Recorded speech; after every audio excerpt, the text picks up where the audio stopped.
In a rhombus, if diagonals are 30 centimeter and 40 centimeter, find its perimeter. आप देखें ये मैंने एक rhombus ड्रॉ किया हुआ है. इस rhombus का AC एक diagonal है, BD दूसरा diagonal है.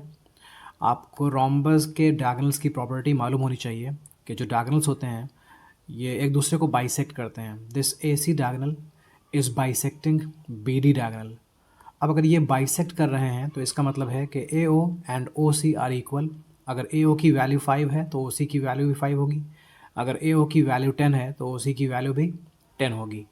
यहाँ BO and OD will be equal if value of BO is x, value of OD will also be x.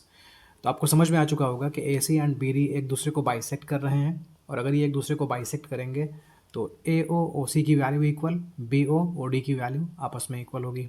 Okay, तो मैं ज़रा लिख देता हूँ कि AO एंड OC ये आपस में इक्वल होंगे, BO एंड OD ये आपस में इक्वल होंगे. अब आप देखो डायगोनल्स की लेंथ गिवन है 30 सेंटीमीटर एंड 40 सेंटीमीटर. तो एक 30 है, मतलब शॉर्टर डायगोनल 30 है और लॉन्गर डायगोनल 40 है.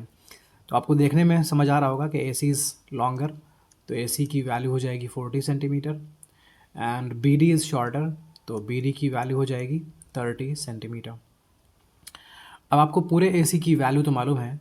अगर हमें AO की वैल्यू फाइंड करनी हो तो AO की वैल्यू हो जाएगी हाफ ऑफ 40, मतलब 20 सेंटीमीटर. ओके, मैंने आपको बताया था कि AO एंड OC आपस में इक्वल हैं. तो अगर ये पूरी लेंथ AC 40 सेंटीमीटर्स है, इसका मतलब AO को 20 और OC को 20 होना चाहिए. देन हम OD की वैल्यू फाइंड कर लेते हैं. OD, ये जो OD है ये पूरे BD का हाफ होगा, और BD का हाफ मतलब 15 सेंटीमीटर हो जाएगा. ओके, इतना क्लियर है. एक और प्रॉपर्टी बतानी चाहिए आपको डायगोनल्स की रोम्बस में, कि diagonals of rhombus are perpendicular to each other. मतलब जिस पॉइंट पर ये मीट करते हैं उस पॉइंट पर जो एंगल्स बनते हैं 90 बनते हैं. This angle is 90, this angle is 90, this angle is 90 and this angle is also 90. मतलब एंगल AOD 90 है.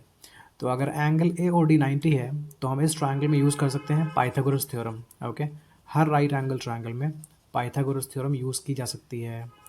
आई होप आपको पता होगा कि पाइथागोरस थ्योरम बोलती है hypotenuse square is equals to perpendicular square plus base square. तो मैं इस ट्रायंगल में यूज़ कर रहा हूँ Pythagoras theorem because angle AOD 90 है. तो मैं लिखूँगा hypotenuse square is equals to perpendicular square plus base square.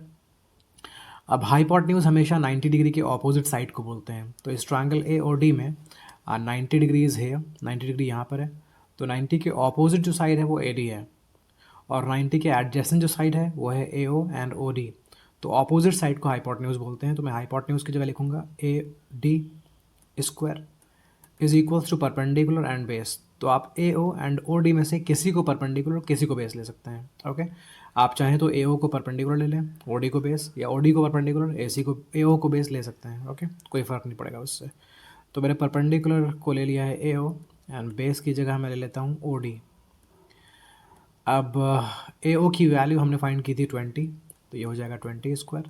OD की वैल्यू थी 15, ये हो जाएगा 15 स्क्वायर. अब 20 स्क्वायर मीन्स 400, 20 को 20 से मल्टीप्लाई करना है. 15 स्क्वायर मतलब 225. AD स्क्वायर की वैल्यू, AD स्क्वायर की वैल्यू हो जाएगी 400 प्लस 225 आई मीन 625. तो AD की वैल्यू हो जाएगी स्क्वायर रूट 625. अब अगर हम प्राइम फैक्टराइजेशन फाइंड कर लें 6 to 5 का, तो वो होगा 5 इंटू 5 इंटू 5 एंड इंटू 5. अब स्क्वायर रूट के अंदर अगर फैक्टर्स के पेयर बनेंगे तो बाहर आ जाएंगे. 5 का पेयर ये बाहर आ गया, एक और 5 का पेयर ये बाहर आ गया.